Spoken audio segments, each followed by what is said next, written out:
नमस्कार, मैं आपके साथ रंजना रावत और आप देख रहे हैं जोहार झारखंड। झारखंड सरकार ने मौजूदा डीजीपी पर पूरी तरह से मेहरबान है।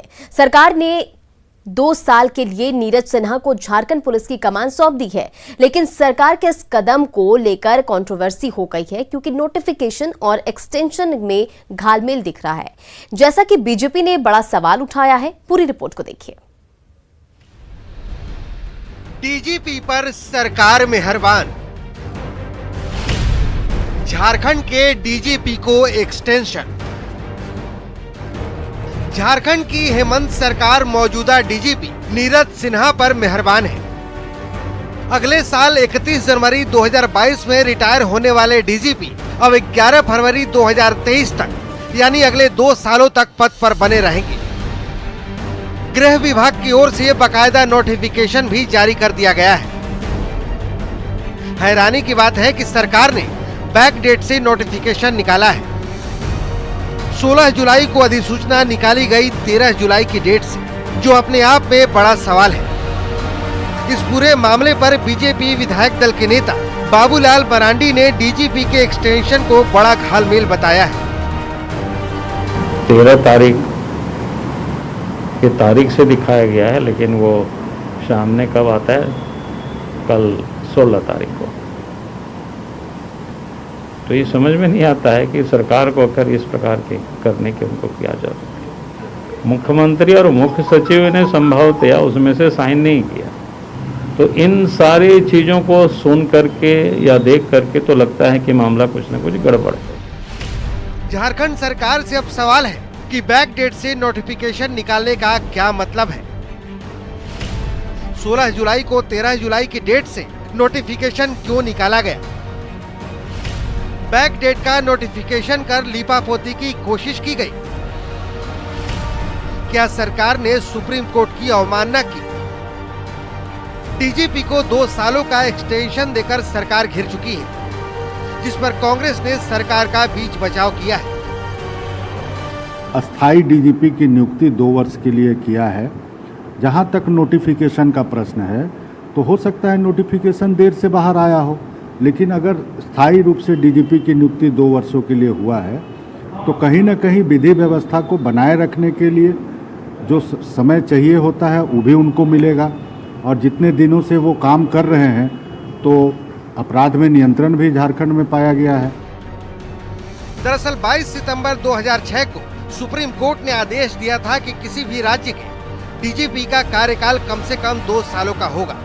नीरज सिन्हा को 2 साल के लिए एक्सटेंशन दिया गया, जो सरासर सुप्रीम कोर्ट की अवमानना है। न्यूज़ 18 के लिए रांची से ओम प्रकाश की रिपोर्ट।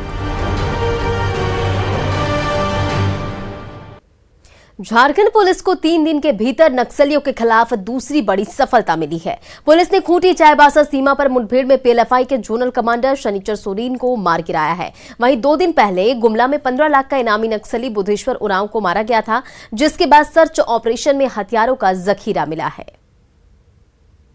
झारखंड में एक और टॉप नक्सली ढेर।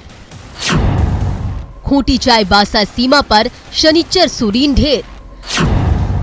पीएलएफआई का जोनल कमांडर था शनिचर।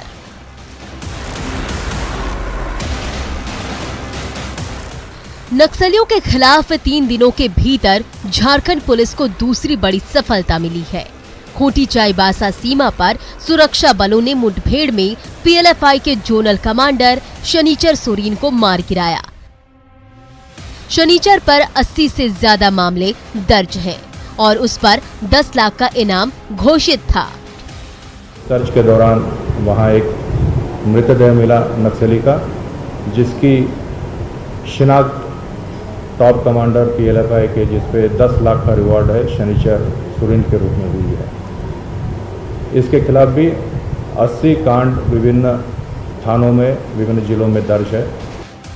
इससे पहले गुरुवार को पुलिस ने गुमला में 15 लाख के इनामी और माओवादी के रीजनल कमेटी सदस्य और कोयल शंख जोन के सचिव बुधेश्वर उरांव को मार गिराया था। बुधेश्वर पर 109 केस दर्ज थे। बाद में सर्च ऑपरेशन के दौरान AK-47 समेत भारी संख्या में कारतूस, मैगजीन, आईईडी डेटोनेटर समेत कई नक्सली सामान बरामद किए गए। एक AK-47 एवं 2 इंसास हथियार इनसे बरामद किए गए हैं। इसके साथ साथ जिंदा गोली, आईडीज की सामग्री काफ़ी संख्या में बरामद की गई है। रिकवरीज यहाँ सामने लेआउट की गई है। आईडीज अर्थात उसको प्रक्रिया के तहत नष्ट किया गया है। बुधेश्वर और राव का जो एनकाउंटर है वो पिछले 15-20 सालों के सबसे अच्छे एनकाउंटर्स में से है और यह इनका दस्ता पूरे इलाके में पुलिस के लिए बड़ी समस्या थी, सिविलियंस के लिए भी, क्योंकि पूरे क्षेत्र में हजारों की संख्या में इम्प्रोवाइज्ड एक्सप्लोसिव डिवाइसेस लगाए हुए थे, जिसमें पुलिसकर्मी भी जख्मी हुए। 3 दिनों में मिली 2 बड़ी सफलता से पुलिस के हौसले बुलंद है। डीजीपी ने अभियान में शामिल जवानों को पुरस्कृत करने का ऐलान किया है। साथ ही नक्सलियों को आत्मसमर्पण करने की भी चेतावनी दी है। ओम प्रकाश, न्यूज़ 18, रांची। इधर दुमका में सरकारी बाबुओं की लापरवाही ने एक बुजुर्ग से उसके जिंदगी के 11 साल छीन लिए। हालात ये है कि बुजुर्ग से जिंदा होने का प्रमाण मांगा जा रहा है। अब भला एक जिंदा शख्स अपने जिंदा होने का सबूत कैसे दे सकता है, वो भी तब जब वो कागजों में मृत घोषित है। कागजों पर सरकारी लापरवाही।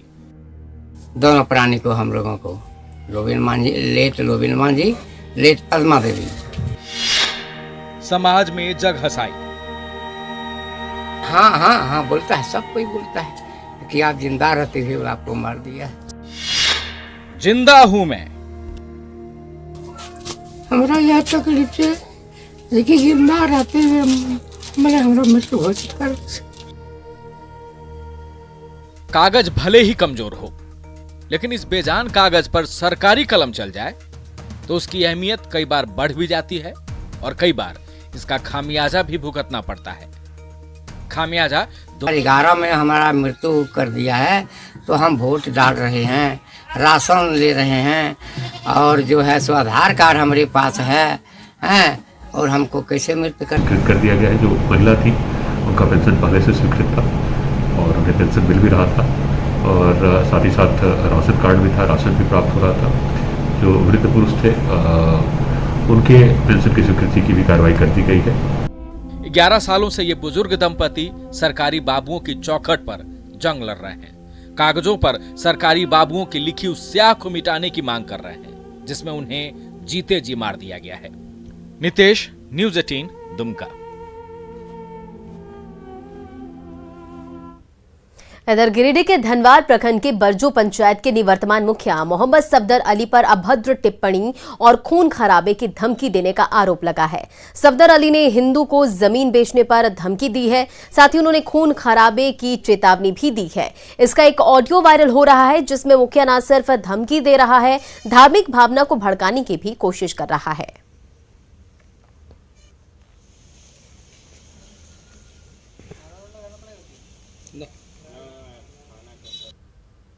यहाँ से अशोक सिंह के घरा से यहाँ तक कोई भी जादव अगर बैठे लो भी, ठीक है, कौन है? तो बता दे रही हो कि ओकरा पुनः वापस कर दी ना, कोई जादव और फलना कोई ना ले सको। जब भी लबो जमीन तो हम नहीं लबो, अरे तो आप खाली मार धार हो तो अच्छा कोई जादव सुनिए ना, तो आज ही हम मरे खातिर तैयार ही हो, ठीक है, वो बात पहले समझिएगा तब ना। जकरा आवे तो आज ही हो, तो बता रही हो और कितना बंदूक पिस्तौल चले तो कत्ते बम बने से दिखा लो। तो हम हमारा गलती इसमें क्या है? के वहीं ना फेंक देवो तक मोछा मुड़ा देवो हम तसब्बा से तोड़ वहीं बांध पर वहीं फेंक देवो। निवर्तमान मुखिया मोहम्मद सफदर अली का ऑडियो वायरल होने के बाद राष्ट्रीय यादव सेना ने धनवार थाने में आवेदन देकर कार्रवाई की मांग की है, जिस पर एसपी ने आरोपी पर जल्द कार्रवाई का भरोसा दिया है। जो घटिया हरकत किया गया है, यादव समाज के लोगों को बम से उड़ाने की धमकी दिया गया है, यहाँ तक कि खून की होली खेलने का बात उन्होंने किया है, जिससे हम लोग काफ़ी उग्र हैं और राष्ट्रीय यादव सेना इस घटना की कड़ी निंदा करते हुए हम लोग राजधनवार थाना में मुकदमा कर रहे हैं। अगर 24 घंटे के अंदर उसकी गिरफ्तारी नहीं होती है तो राष्ट्रीय यादव सेना पूरे सड़क पर उतर करके धनवार का चक्का जाम करने का काम करेगी। और बोकारो स्टेशन से 3 नाबालिग समेत 15 लड़कियों का रेस्क्यू किया गया है। इन सभी को नौकरी के नाम पर विजयवाड़ा ले जाया जा रहा था। वहीं पुलिस ने इन लड़कियों को ले जाने वाले एक युवक को भी गिरफ्तार किया है। इन लड़कियों को चक्रधरपुर से विजयवाड़ा ले जाया जा रहा था। इन सभी लड़कियों को 2 दिन पहले पुरुलिया लाया गया था, जिसके बाद आज इन्हें विजयवाड़ा ले जाया जा रहा था।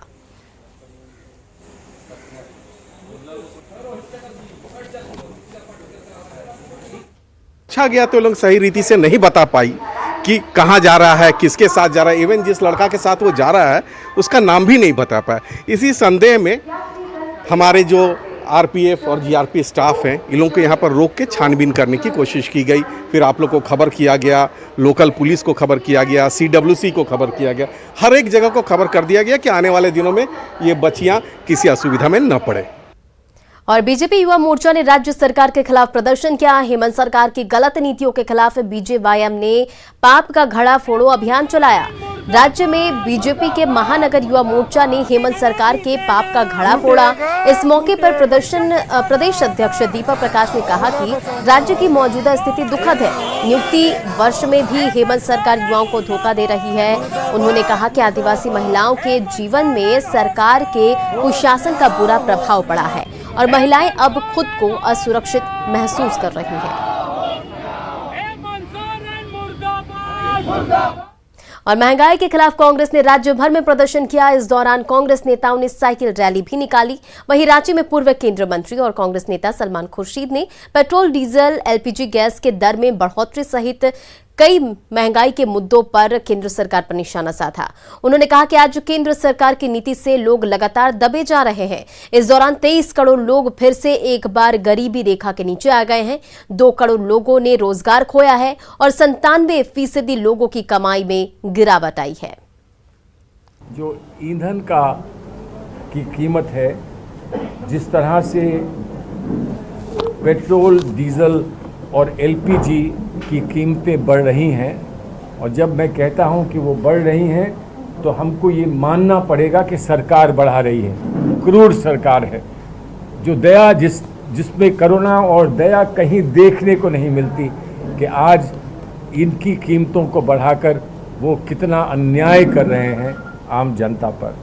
पूर्व केंद्रीय मंत्री सलमान खुर्शीद ने मुख्यमंत्री हेमंत सोरेन से मुलाकात की। सीएम आवास में चली इस मुलाकात के दौरान कांग्रेस प्रदेश अध्यक्ष रामेश्वर उरांव, विधायक दल के नेता आलमगीर आलम और सीनियर नेता सुबोधकांत सहाय भी मौजूद रहे। कांग्रेस नेताओं ने इसे औपचारिक मुलाकात बताया है, लेकिन झारखंड कांग्रेस में जारी घमासान और विधायकों की नाराजगी के बीच ये मुलाकात अहम मानी जा रही है। झारखंड में पानी की दिक्कतों को लेकर न्यूज 18 ने कई बार खबरें दिखाई हैं। कई बार इन खबरों पर असर भी हुआ है, लेकिन अभी भी राज्य में कई ऐसे इलाके हैं जहां पानी की दिक्कतों से ग्रामीणों को जूझना पड़ता है।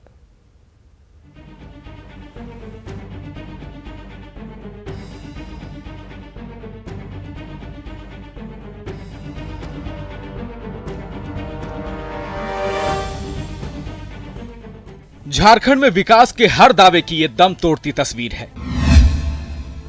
ग्रामीण को सबल बनाने की तमाम योजनाओं का ये अधूरा सच है और सुंदर झारखंड, सशक्त झारखंड की ये तस्वीर है। झारखंड विधानसभा अध्यक्ष रविंद्रनाथ महतो के विधानसभा क्षेत्र जामताड़ा की, जहां 20 साल के झारखंड में आज भी लोगों को पेयजल के लिए जूझना पड़ता है। डोभा का गंदा पानी छान कर पीने की मजबूरी होती है और इस गंदे पानी के लिए भी बच्चों को कई किलोमीटर पैदल चलना पड़ता है। हम लोग 1-1.5 किलो दूर से पानी ले जा रहे हैं, तो हम लोग का चापाकल कोई भी नहीं बना रहे हैं, तो आप लोग कुछ व्यवस्था कीजिए हम लोग का। हम लोग का यहाँ कॉल सब खराब हो चुका है। हम लोग 1.5 किलोमीटर दूरी से पानी ले जाते हैं डोबा का, और सागजुड़िया में कॉल सब ठीक है तो वहाँ पानी ठीक नहीं निकलता है। नाला प्रखंड में कई ऐसे गांव हैं जहां चापाकल कई महीनों से खराब है। तमाम शिकायतों के बावजूद पेयजल स्वच्छता विभाग पर कोई असर नहीं। ये हाल तब है जब झारखंड में पेयजल को लेकर तमाम योजनाएं चल रही है, जैसे राष्ट्रीय ग्रामीण पेयजल आपूर्ति कार्यक्रम, पेयजल के लिए ग्रामीण जलापूर्ति योजना, हर पंचायतों में 5-5 नलकूप बनाने की योजना, 2024 तक हर घर जल पहुंचाने का है लक्ष्य। राज्य में 7.5 लाख नल कनेक्शन देने का है लक्ष्य। अभी तक तो चापाकल खराब है, इसकी कोई सूचना नहीं थी। आपके द्वारा सूचना दिया गया है, इस पर त्वरित कार्रवाई की गई है जी। वहाँ के जो है उनको बोल दिया गया है, वहाँ जो भी चापाकल है उसको मरम्मती कर दिया जाए। सरकार का काम है योजना बनाना, लेकिन उसे धरातल पर उतारने की जिम्मेदारी अधिकारियों की है। लेकिन पेयजल के लिए आज भी लोगों को तरसना पड़े, जूझना पड़े, तो लापरवाह अधिकारियों पर सिर्फ और सिर्फ कार्रवाई की जरूरत है। सुमन भट्टाचार्य, न्यूज़ 18, जामताड़ा। और अब देखते हैं झारखंड 2020।